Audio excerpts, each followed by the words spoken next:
Hi, folks. I hope you're all doing well. Happy Thursday. Happy Pride Month. We're going to give it a few minutes here, let folks filter in. In the meantime, please feel free to use the chat to connect with the other audience members here and our panelists. My name is Oliver Ray. Most folks call me Ollie. I'm the Community Engagement Specialist here at the EFA, and I am so excited for this panel. Catherine, I see you. I see you active all the time, Catherine, and you always think my jokes are funny. So you're my favorite. Don't tell anyone else in the recording. Um, but I hope you enjoyed the. I really liked that last comic I sent about the doorbell repairman. I hope you enjoyed that one. That wasn't just especially for you, Catherine.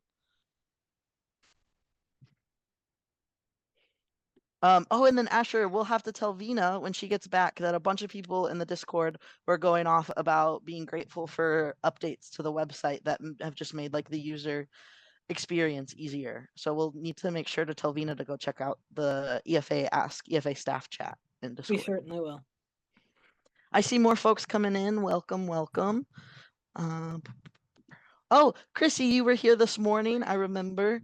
It was great to celebrate Pride with you this morning. We had an awesome conversation talking about historical editorial figures in the LGBTQ plus community and their different achievements and offerings and bravery to the community. We also got a chance to talk about Stonewall and then how the Stonewall riots were where we now get our Pride celebration. It was originally the Picket Day Committee after Stonewall happened. The Picket Committee had been doing a yearly thing on the 4th of July since 1965 to 69, but then a year after Stonewall, they decided to make it into what we now know as Pride. It started off smaller and it only started in New York, Chicago, and LA. And it's grown a lot, but that's where it started. And I just think that's really cool. That's something I didn't get to grow up knowing. So it's really cool to now like being in a job and in a position where I can spread that information at cool events like this. I told the other people who got in here early that we're just giving a few minutes to let folks filter in, but we'll be getting started shortly. I'd love to know where folks are based. If people want to share in the chat or jump in, I'll go first so that no one else has to go first. I'm in Brooklyn. I'm a New York City baby. I was telling Lee that I love Brooklyn, but that love for Brooklyn is on a time limit. Eventually, I will, in fact, want to leave. But for now, love Brooklyn. So I see someone else in Brooklyn, Alex, in the chat. Oh, and then Detroit. Oh my gosh, another big city. Oh, Minneapolis. Yeah, I've been to Minneapolis. I've not been to Detroit. Lee, you were saying you're in Oregon, right? Yes, Eugene, Oregon. Eugene. Just outside of Eugene, but it's a tiny town. I have a very good friend named Eugene who has also lived in Eugene, Oregon, and I just always think that's fun that he lived there. Former Texan on Long Island. Oh yeah, Texas and Long Island must be very different. I'm from Kansas originally, so I feel you a little bit there. I'm also living in Brooklyn, but I'm currently at the EFA offices in Manhattan, which our new office has an amazing location. It's really right in the middle of everything, right down by the World Trade Center. So very happy to hang out here. Yeah. No, everyone here is in some sort of urbane location, and I'm like smack dab in the middle of Pennsylvania Dutch country. You'll bring a different perspective than the rest of us city slickers. You got it. Well, technically, I am a city slicker, but I did grow up around farms a lot, so yeah. Close enough, right? What is it? Close enough in hand shoes and hand grenades? Is that the phrase? Or is that just a Midwestern phrase? Horseshoes and hand grenades. Yeah. I said that recently to someone, and they looked at me like I had grown another head. They had never heard that before, and I was like, "Is that Midwest?" Well, we also say close enough for jazz. Oh, I like that. I love close enough for jazz. In my family, and good enough for government work, which takes on a new meaning these days. Yes. Oh boy. Yeah. Well, it's 7:35, so I'm gonna have us get started with my icebreakers. Love asking fun questions to get people talking. This first question, I'm gonna put the questions out for everybody to share in chat, but I'm gonna ask our panelists to answer with their voices, their like real person voices. Unfortunately, it looks like Kin Miguel, uh, our guest from the Association for the LGBTQ plus journalists, is not here tonight, but we still have our two other panelists, and I'm here as well, and always happy to share. First, we have Lee Taylor Johnson, who's our Affinity group leader for the LGBTQ plus Affinity group. Say that 10 times fast. And is just generally a very vibrant and lovely person. And then we also have Asher Rose Fox, who is our Director of Education at the EFA, another wonderful person that I have the joy of working with every day. They both have their pronouns shared in their names, so I won't read those out, but yeah, those are our two panelists that we have. And then I'm Ollie. I should put my name on there so people can see that. I use he, him pronouns. I just go with the basic model. I like to make that. I don't know if that's just funny to me, but okay. So for our first icebreaker, I want folks to share their name and pronouns, like I just did, and Lee and Asher have done in their things. And then if everybody could share their favorite color, it's Rainbow Month. And I'm like, sure, at least some people will have the same favorite color and we'll have something to go together. So Lee, do you mind answering first? Do you have a favorite color? Yeah, I do. My favorite color is orange, which is one of the less common ones to hear, but it is absolutely my favorite. I have learned kind of recently that I mean, it's always kind of been in the back of my head that all of the colors on the pride flag have meanings. And I've been meaning to look up orange. So I would like to know if anybody knows the answer to that, what orange signifies. I would love to know because it would be great. Love that. I Uh, don't actually know off the top of my head. I well, know the purple is spirit, and I can never remember the rest of them. I thought you were saying you didn't know your favorite color off the top of your head. No, And I was like, I you haven't definitely been. know my favorite color off the top of my head, as does everybody around me, because I wear green pretty much all the time. This is a very rare item in my wardrobe that is not green. And if we had green t-shirts with the EFA logo on them, then I would wear those.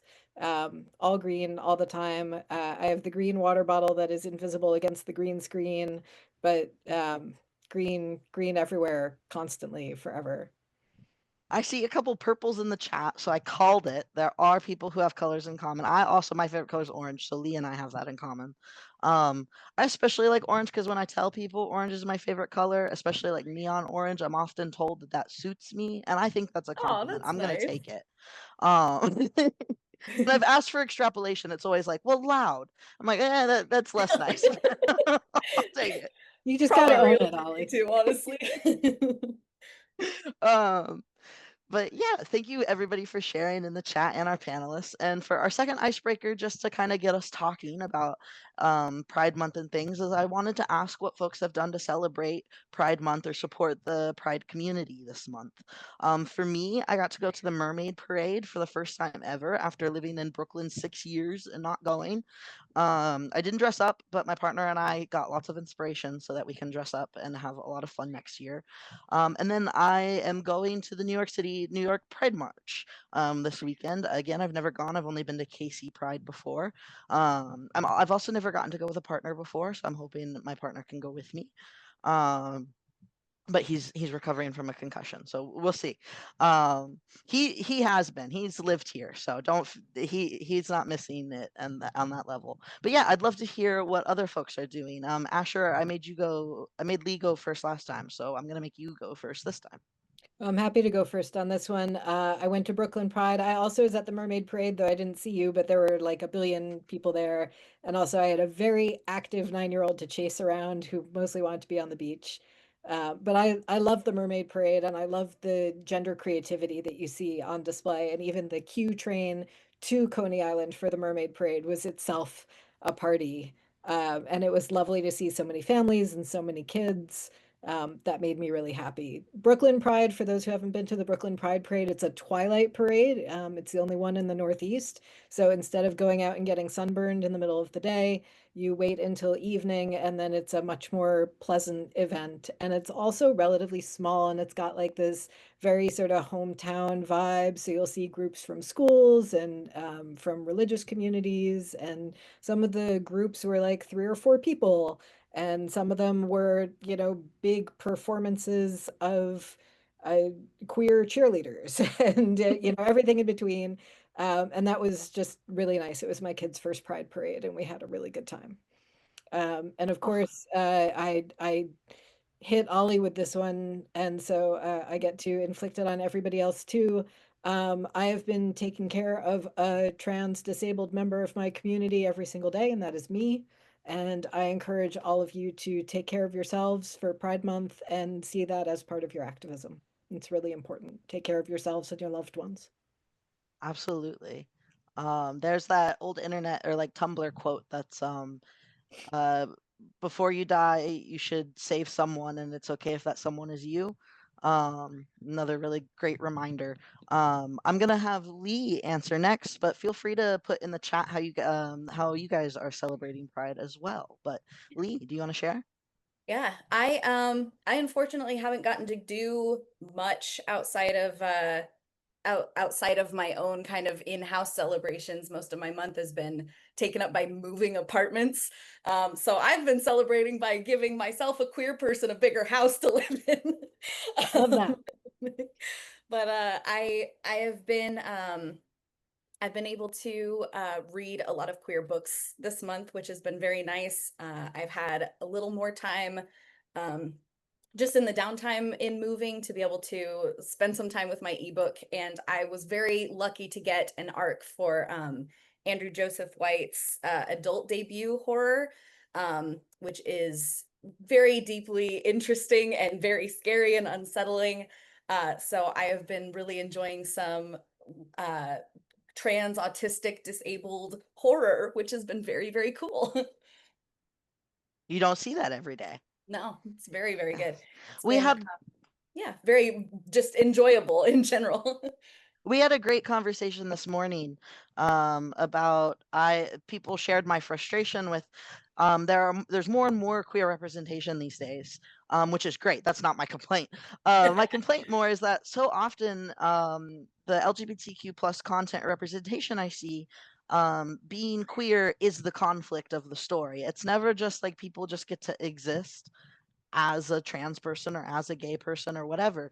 And so we were sharing recommendations around that idea of are they just, what do they just exist, and it's just a thing, and that's just part of the story. And what you were saying kind of brought that up for me. But yeah, thank you for sharing. I saw someone shared in the chat as well that the city in their area doesn't hold their Pride Fest until July, so they're going next month. It's kind of fun. Stretch it out, 2 Pride months. We um deserve we do. it. But yeah, I'm gonna go ahead and dive into our questions. So for our first question, I'm gonna pick on Asher again and make Asher go first. Feel free. Asher, how do you navigate and express your identity in daily life professionally? Has it changed with the recent political landscape? The thing that's changed with the recent political landscape is that I want to be louder. That's basically been my response. I got my nails done in rainbow colors today. I've got my rainbow bracelet on. I'm out there. I was just like, do I really want to put this on my body? Yeah, I do. And that feels very important to me. For a long time I haven't had a pride flag outside my house. Now I do. So professionally, I'm very fortunate to work at the EFA, which has always been tremendously supportive, tremendously welcoming. And so it's been more of a continuity of the type of work that I've been doing for a long time, which is in whatever role I'm in, whether it's at a job or as a volunteer. I try to bring a queer sensibility and to make sure that there's representation, to reach out to people who maybe have not historically had that representation, and make sure that they feel that they have access to the work that I do. So for example, when I was working as a book reviews editor at Publishers Weekly, I made sure that we reviewed a lot of queer books. and just trying to counteract the historical biases that have privileged cis people, straight people, allosexual people, alloromantic people over the representation that we could use in queer communities. And so it's just, activism is every day, and it doesn't have to be big, but it's always there. And I've never not been out. I'm not one of those people who has a big coming out story. I think my big coming out story was I was 13 and I said, I think I'm bisexual. And my mother said, that's nice, dear. Pass the salt. And that was that's about as big a deal as it's been for me at any point. So I recognize how fortunate I am to have that as my personal history, and to kind of use the strength that I don't have to spend on fighting to exist. I use that strength on behalf of fighting for other people instead. I love that. Lee, would you want to jump in?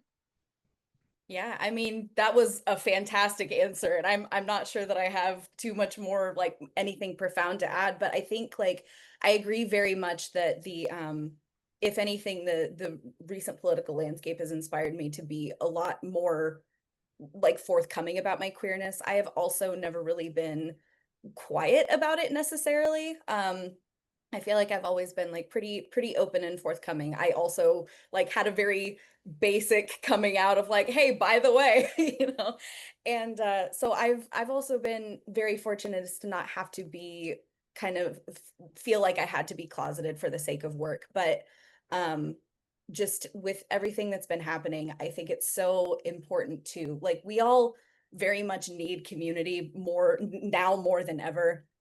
And I want to be able to be as public a presence I can, for other, like, queer editors and authors who are looking for a safe place to talk about work and share their stories.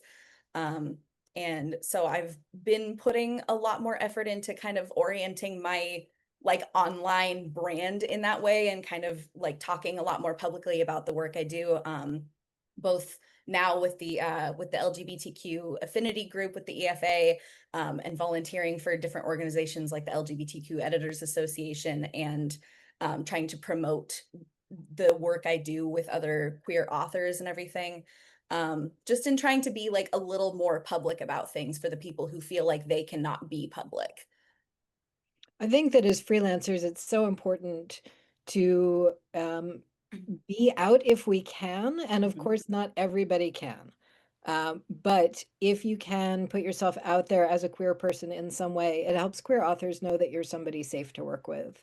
And I think that that's really, really crucial right now. And even if you're not able to be openly queer or openly trans, say on your social media, like Lee was saying, maybe you can have something on your website that's like, hey, 10% Pride Month discount for LGBTQ authors, and just in some way signal that you're somebody that people are can work with safely. Because I think that is a real concern right now. Yeah. I also Absolutely. think that, in, like, part of the importance of being out as we're able to as freelancers is that my hope is always that as self-publishing and publishing becomes a lot more prominent, that traditional publishing and publishing houses will start to take more cues from what they're seeing from freelance spaces, and try to be, like, more obviously inclusive and obviously diverse, which isn't always the case. It's been nice to see, like, the more efforts going toward, like, promoting queer books and everything online, but you also kind of know that that comes with a touch of rainbow capitalism a little bit. So it's always kind of my hope that indie spaces and freelancers will be able to kind of pave the way for corporations to be a little bit more open, more accepting, more inclusive moving forward. Yeah. Yeah, I have an indie author friend who was just turned down by an agent who said, I don't think I can market a book with a queer protagonist in this climate. And that's obviously nonsense. I mean, there are tons of books with queer protagonists out there.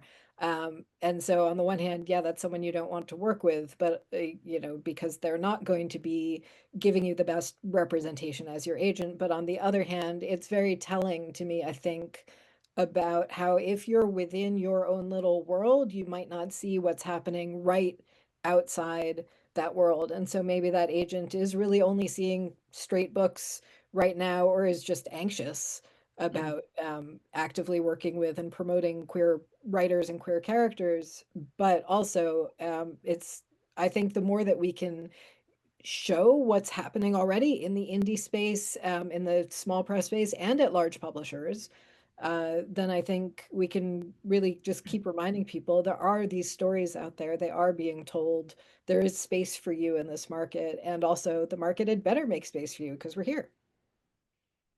I like that. It better make space because we're here. That's a really great point.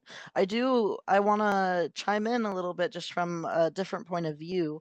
I mentioned earlier I'm from Kansas. Historically, I have not been out at work. The EFA well, I worked at a bookstore, so maybe not there, but the EFA is like the first place I've really been very open and proud and loud about my identity. Um, and like I've been stealth before, and that folks don't know I'm trans or bi, and it can feel like safety, but I find that you still have to deal with a lot of the um microaggressions, and people do find out, and then that causes like weird imbalances and things. So I'm grateful to be where I am and to be able to be out for the folks who can't, but I also just want to validate, like, it does suck when you can't and it's not safe, and of course that's not ideal, but I think the right thing is to be moving towards being out and proud if you can for the folks that can't, and to create that sort of safety within the community while we're in these turbulent times. I had to pick a very good word to pick the right word for Turbulent is That a is a very good good word. So I wanted to lead into my next question. What effect does expressing or not expressing your identity have on your professional life? I would say I'm gonna jump in. I would say for me, it made me a lot more anxious. It's anytime you have something that you're like hiding, it can be scary because you never know when someone might find it. Um, and I found that I also just have more confidence to then advocate for myself. Um, I I, I think just because it's just like it's a fact, it's out there. So I'm not gonna dance around it. I've been trying to start shifting the awkwardness back on the aggressor or the infiltrate, whatever word you want to use, and make them deal with the awkward or rude thing that they just did. So I do definitely really recommend that. But Lee, do you have any thoughts? Yeah, I think that it's something that, I know that earlier I said that, it's inspired me to be louder, but you're right that it does come with like a lot of anxiety kind of surrounding this. Um, I I feel like I've gotten used to like a certain level of comfort in being able to kind of exist in like online spaces and be as out as I am. And I forget sometimes that there's a difference between the environment in which I exist professionally and the exact environment in which I exist personally, in which I am currently living in the middle of a small town that is getting deeply transphobic. We're having a lot of issues with our school board right now. And I have a lot of family who works in the school district, and I'm currently trying to get a part-time job within the school district.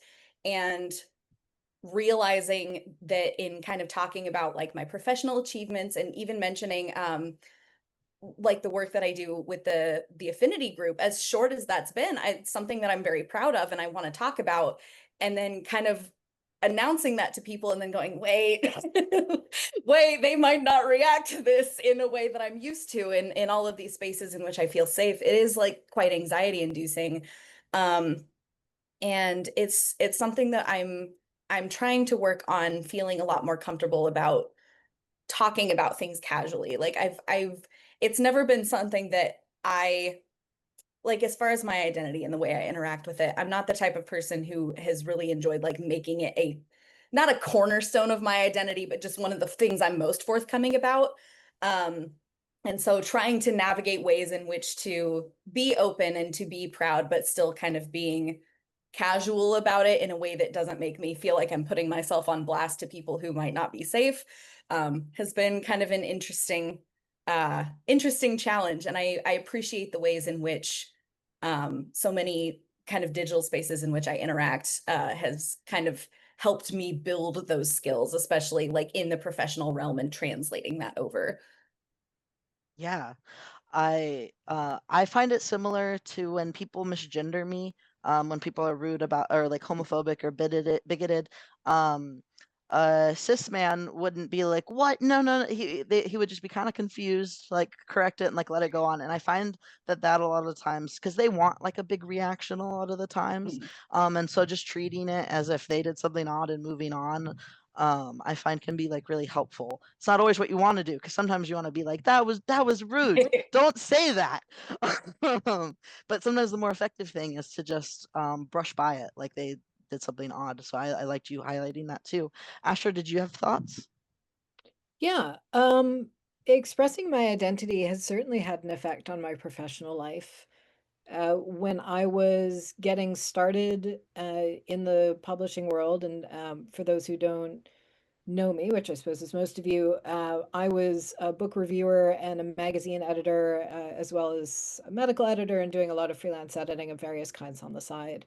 And um, it was really important to me actually that I was able to network with a lot of other queer people in publishing. And I wouldn't have had access to that if I couldn't be out as queer. So I was a judge for the Lambda Literary Awards for a while and had a very memorable interaction. And to fully understand this, you have to picture me with hair down to my waist, as it was at the time. I had a very feminine appearance. I was married to a man, which I still am. He is lovely and also queer. But you know, we looked like a straight couple. And so I told a colleague that I was, you know, one of the judges for the Lambda Literary Awards. And she said, "Oh, I didn't know they let straight people do that." And I said, "They don't." And we just sort of had to sit there until the penny dropped. Like a reverse microaggression. It was remarkable. It was just like, They hi, know. I'm here, you know, right here in front of you. But because I was able to network with other queer people within publishing and to offer and receive that kind of mutual support that we give one another when we're minorities in spaces like that, it was really, really important to me. And that support from other people who had been trailblazers before me, I think really made it possible for me to support people in turn. And I would say that one of the benefits of expressing my identity at work is that I get to work with Ollie, because I think that it made a real difference when we were doing job interviews to just show up on Zoom and have my pronouns right there. And again, that sense of like, this is a safe space for you to be trans in. And, you know, I'm sure it's not the only reason you wanted to work for the EFA, but I wouldn't be surprised if it maybe made a little bit of a difference. And if that means I get to have an awesome trans coworker, then that's just so great. And it's wonderful on our team of 5, you know, our tiny little team, to not Yeah. be the trans person. And just that, you know, I've had many, many jobs where I was the trans person and I was being consulted about anything relevant to transness or gender at all. At PW, I was, you know, editing reviews of books that were in genre fiction, but I would get consulted about, oh, we're running this Q&A with this author who wrote a nonfiction book about ballet or rock collecting or whatever it was, but they're trans. So can you just make sure that our Q&A doesn't have anything offensive in it? And on the one hand, I appreciated the opportunity to do that and to make sure that we weren't putting something inadvertently bad out in the world. And on the other hand, it was a little tiring. So it's really nice to not be the only person in a space who has my particular identity. And being able to build that kind of community, to offer that kind of support the way I received it. And I'm particularly thinking of my friend Lawrence Schimmel, who, when I was a tiny little baby editor, took me to my very first book expo and walked me around and introduced me to literally everybody, and took me under his wing in a way that meant so much to me. Now that I can do that for other people, that means a lot to me too. Yeah. No, I want to echo that. It means a lot to me to be in the position I'm in now and be out and proud and show that to other folks. When I came out, it was in I grew up in the suburbs. People always, I say Kansas and people imagine a tiny town. I lived in the suburbs. I had a pretty big high school with like 3,000 students. But I was the trans person. I was the trans person who, to be out, especially, oh my gosh, and actively transitioning. And so I also know it can really burn you out to have to be the only person available. And it's because people really need that representation. And so I'm glad that folks like Lee, Asher, and I can be in positions where we can show people that queer people exist. They do everyday things. They're successful. They have families. I remember when I came out, that was a thing. My mom or folks were like, "Well, how are you going to marry someone?" Or like, "How will you find someone?" Just like these silly things that, like, of course I will, like everybody else. Celebrities, they're just like you. Exactly. Yes. Yes. I like that. I'll start saying that, I think. But on that like topic, I really wanted to ask you guys, how do you advocate for yourselves professionally? A good question. I'll make Asher go first, so you can think. Thank you. I'm thinking about it. It's you know, it really is the little stuff.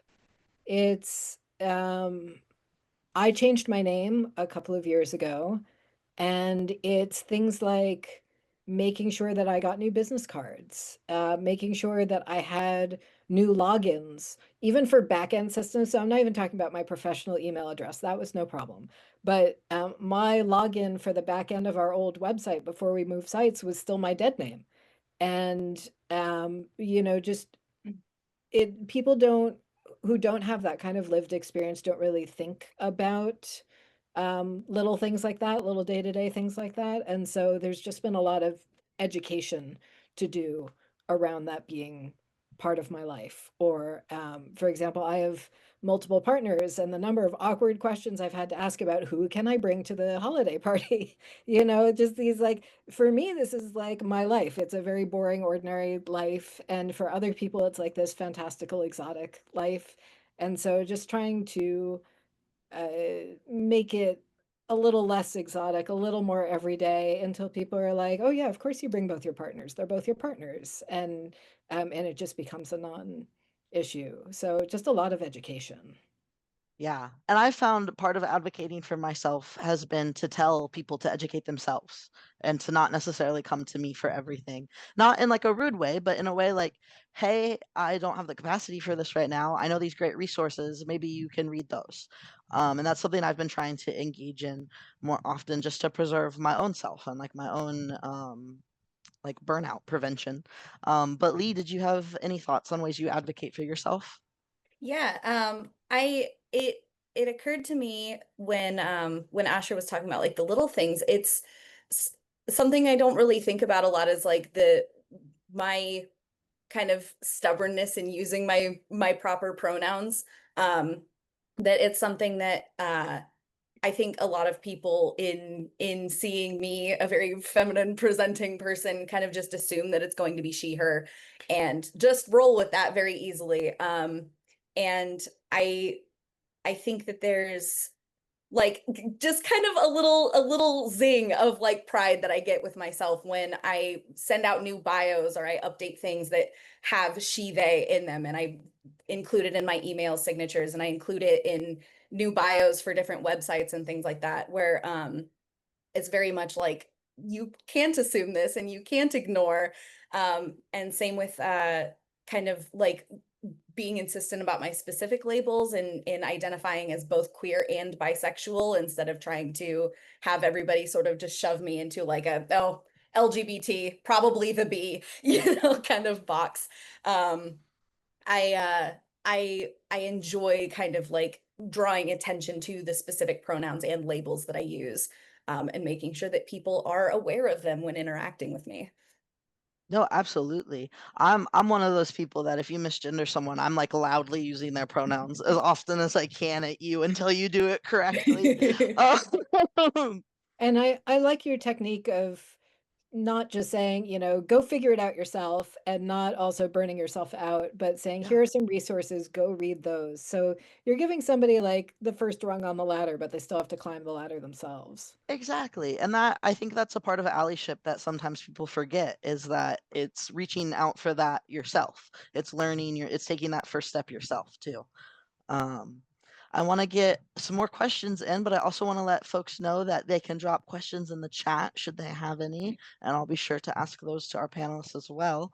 But while we wait for some of those to come in, I was curious, what changes would you guys like to see in policies and practices to better support the LGBTQ plus individuals in the editorial world?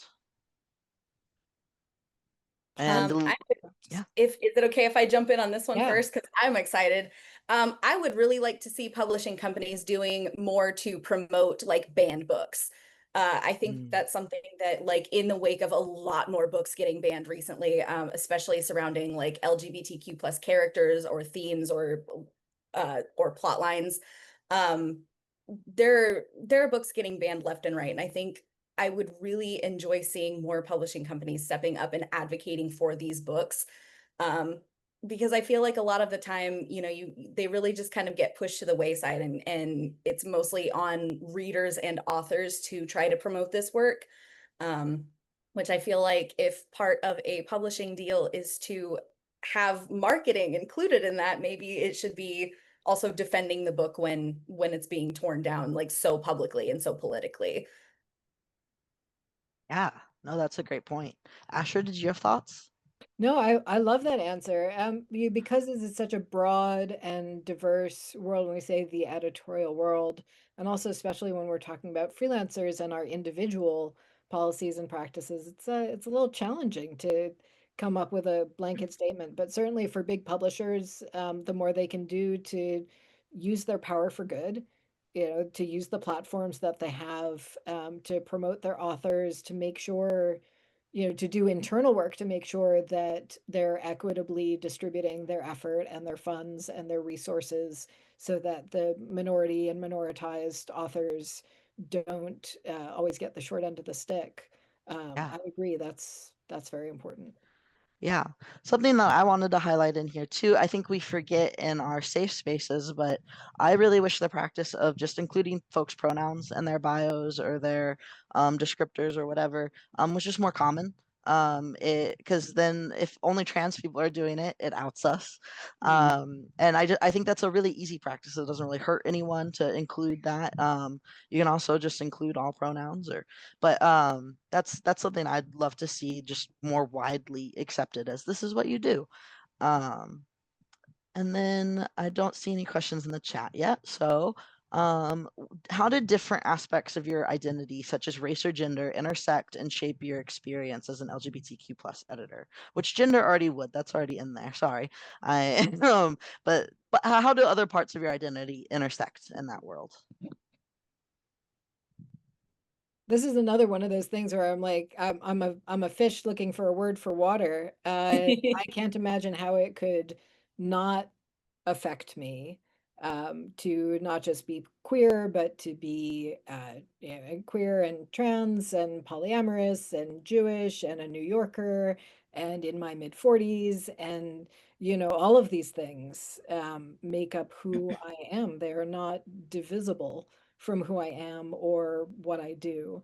And I don't even know how to articulate the ways that they make, and that they influence me, except that all together they have made me conscious, I guess, of how many different experiences there are out there. There are ways that I am or look like a member of the majority. My English heritage has given me this very sunburnable skin, and whether or not I think of Jewish as a kind of white, which is its own incredibly complicated question.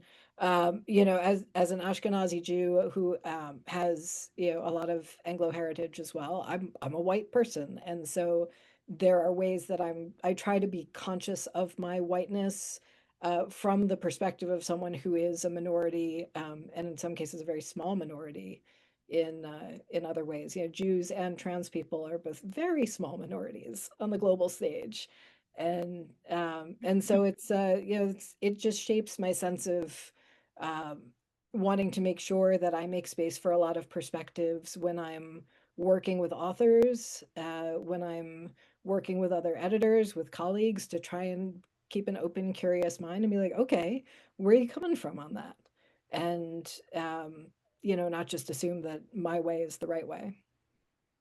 Yeah, I really like that. I feel similarly in that, like, I grew up in Kansas in a majority white environment, suburbia. And so when I came to New York, it like really hit me in the face, like just like how little I knew. And like I thought I was progressive and I thought I was this or that. And it's just I think it like opened my eyes to like, oh, I went through all of this as like a minority, like there's so much I can't even imagine. And just having that like perspective and just remembering how all these different things like intersect and are connected. We forget sometimes the world is so big, but it's also so small. We had a question coming up in the chat, so I'm going to go ahead and ask that one. Allison asks, how do you navigate coming across something controversial when editing? How do you call out microaggressions while still being professional? Oh, I'm so happy to tackle that one too, because that's something that I've dealt with a lot as an editor, and especially when I was editing book reviews. So I was having opinions about other people's opinions, and that can be like a very charged situation in which to challenge someone. You know, a critic wants to be like, well, this is how I feel. This is my take. Um, but I think you know, that open curiosity really served me well there, to start with like, okay, where are you coming from on that? And to hear the other person's perspective first. And then to say, you might not be aware, for example. So I worked with an editor who wrote a story with an incredible bisexual character who got killed off toward the end. And I said, hey, I don't know if you're aware that this is a trope. It's called bury your gays. And it's very common for gay characters not to survive. And he said, oh, of course, that makes sense because they die nobly and tragically. And it's like, it elevates them. And I was like, wow, that is not a perspective that I could have imagined having. But because I made this space for conversation with us and I didn't come in like, wow, I guess you don't know that this is a problem, but it's a real big problem. He was able to tell me where he was coming from. And then he was open to being educated by me about, no, this is a way that like moral judgment against queer people was expressed, and we were not allowed to have happy endings. We were not allowed to have endings where we survived.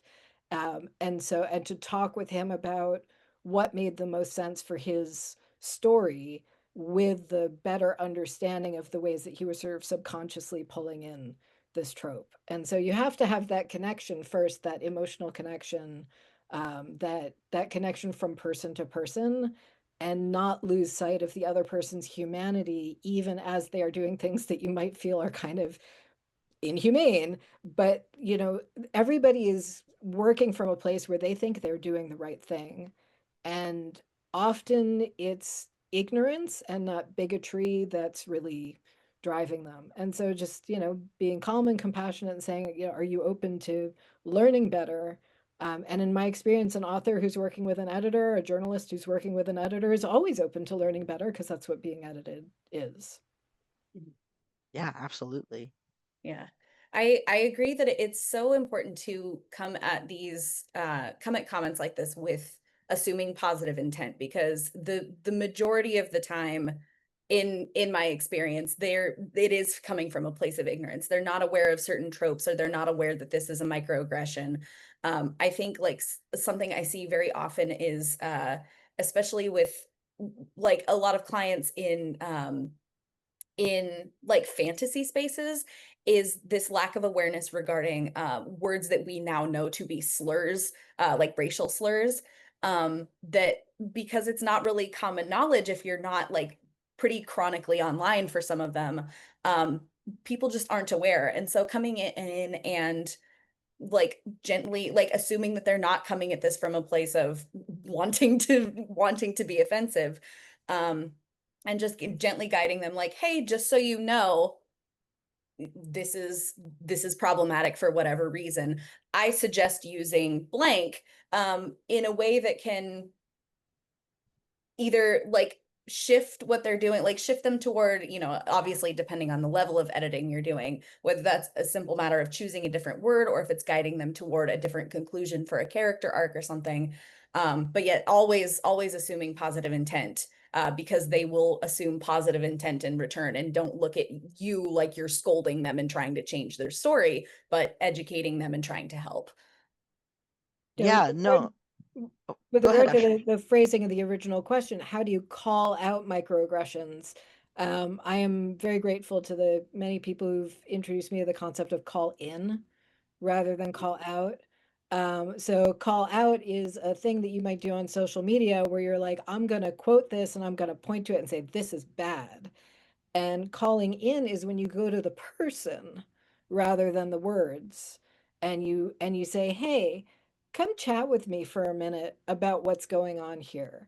And it's very hard to break that habit of the social media blast if you're in it. I got off Twitter many years ago because I didn't like who I was in that space, in that very performative public space. And so when I'm dealing with another person, I really just try to call in and be like, hey, you and I are here in this moment of shared humanity.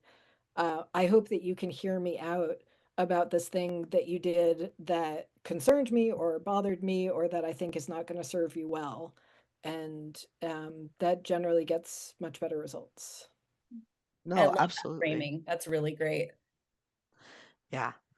Oh, we have someone. Okay, there we go. Yeah, no, thank you guys for those thoughtful answers to that. I'm going to jump back to my questions. What are misconceptions or challenges you faced as LGBTQ plus individuals in the editorial industry or in your professional life, if any? Yeah. I feel like I've been really fortunate not to run into too many problems, but I think like the one that I interact with most often is kind of assuming queerness is a monolith, and assuming that I am capable of doing authenticity and sensitivity reading for any themes or characters that are queer, rather than ones that fit my own personal experiences and knowledge. In which case, like, I've always been able to kind of gently redirect and refer to some of the other really great editors I know, but it has come up more than once. I'm like, oh, hey, you have pronouns in your bio. Can you read this character for me? I'm like, I don't know anything about them. I'm sorry. No, that's real. Just being the like catch-all queer person. Yeah. Um, yeah. Asher, did you have a response? Nothing that immediately comes to mind. I'm sure there have been things, but I try to forget these kinds of incidents, you know, because if I held on to them, I would do nothing else with my life. Yes. And so, yeah, other than that one story about, you know, the being a Lammy judge because it was just so funny. Um, but for the most part, I've really tried to not carry around with me these memories of, you know, people saying weird or ignorant things, just because life's too short. Absolutely. To go into like a more fun question, how do you engage in and generally uplift the LGBTQ plus community?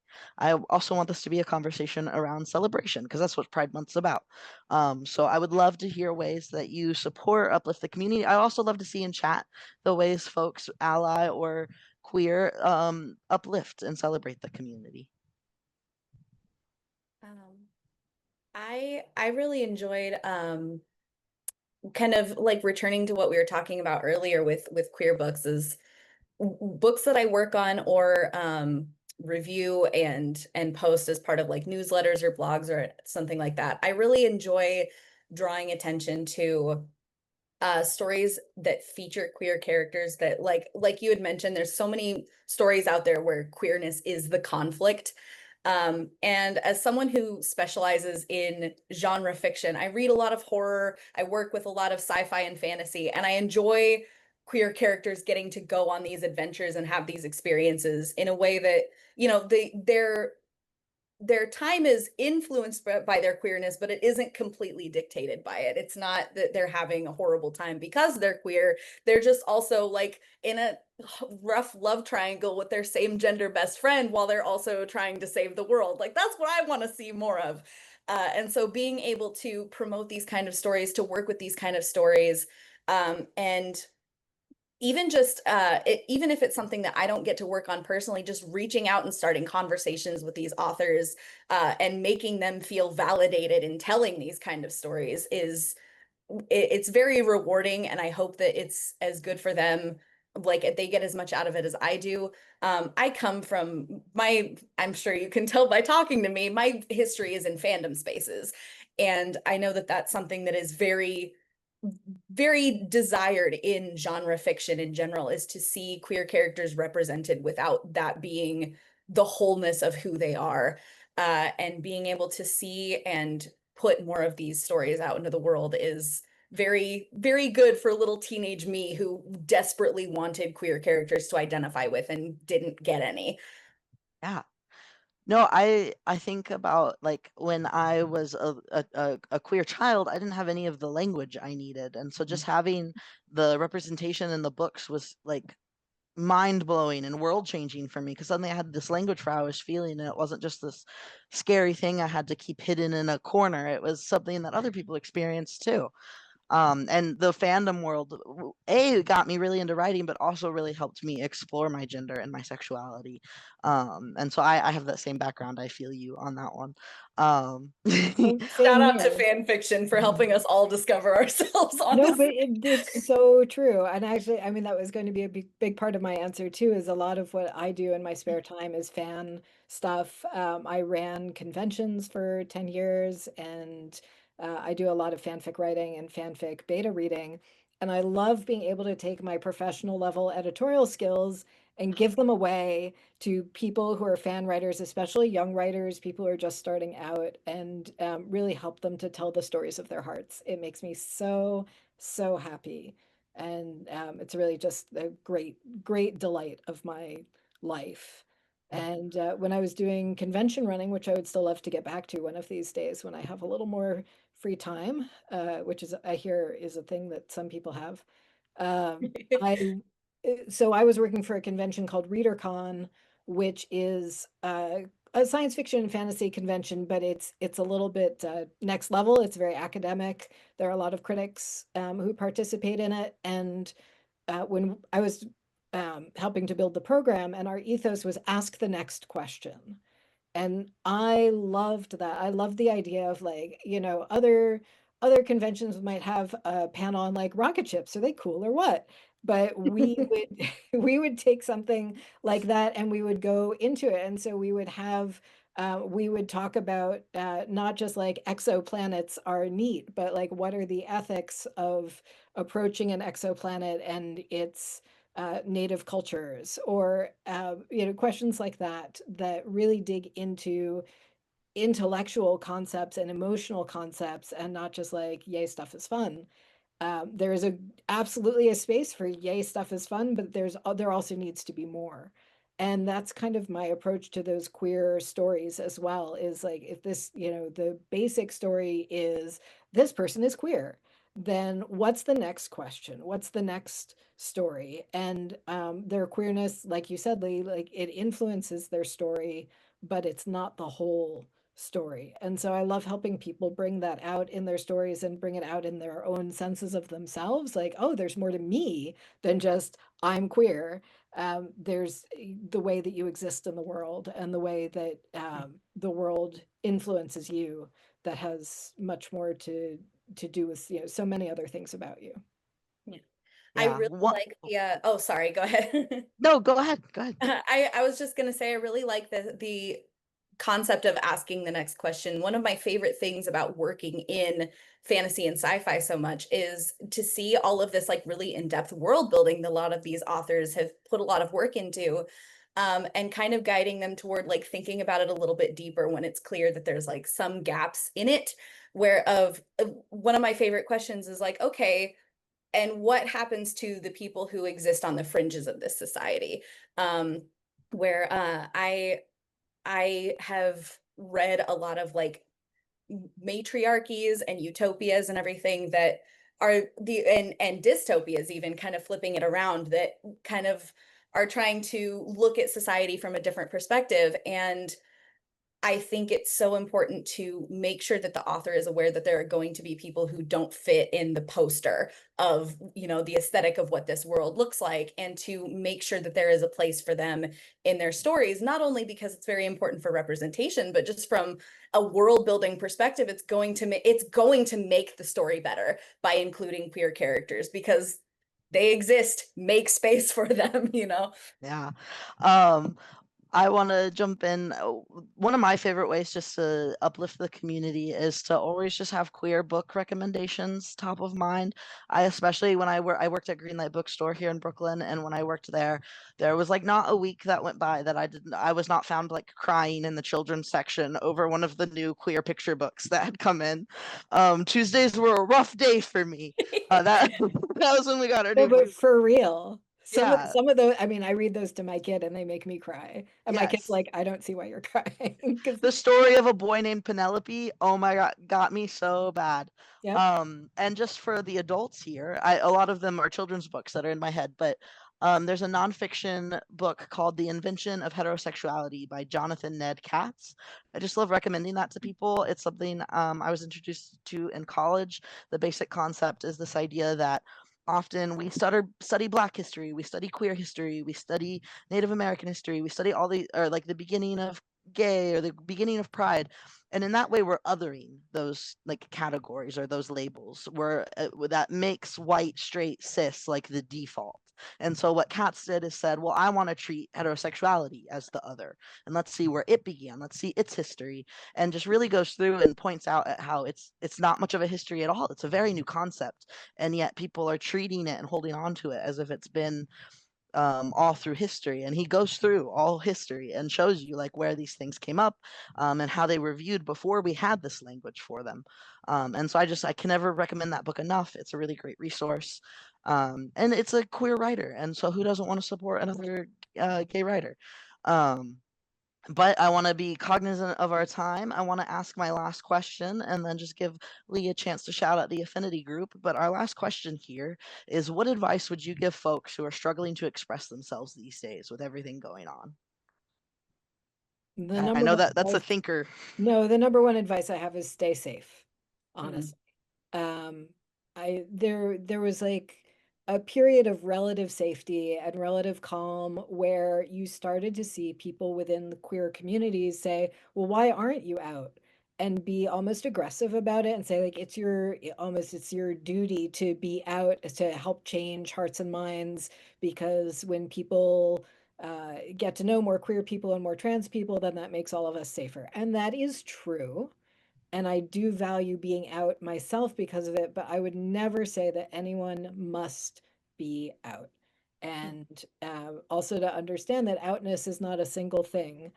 You can be out in some circumstances and not others, out with some people and not others. But I would just say, number one, please stay safe. I think that you've got to put your own oxygen mask on first, and take care of yourself first. And beyond that, community is everything. Build that community, build it in person if you can, and online if you can, and in every situation that you're in. That look for the helpers advice is very good. Look for the people out there who are reaching out to people like you and ready to support you. Because Mr. Rogers said that. Look for the Mr. helpers. I Rogers did love say that. that. It's very important.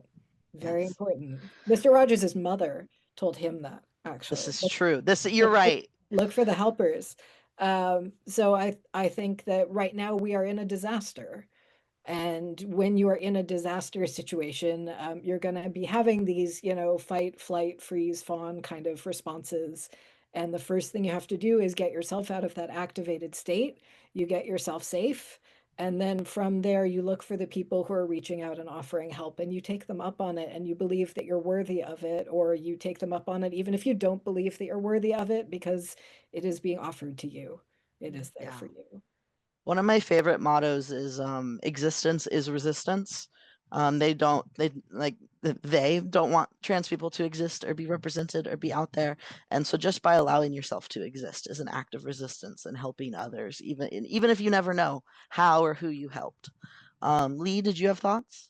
Yeah, I just wanted to add that, you know, if to the concept of community and looking for the people that are reaching out. This is more, I hope, validation. It's not necessarily advice, but to I know that it can feel very much like there isn't anyone out there because of just constantly being overwhelmed with all of the bad news and all of the hatred and bigotry. But I promise you that there are helpers out there. And if you are feeling alone and you are feeling lost and you're feeling like there isn't a safe place for you, do everything you can to keep yourself safe, but know that if and when you are able, there will be a space for you.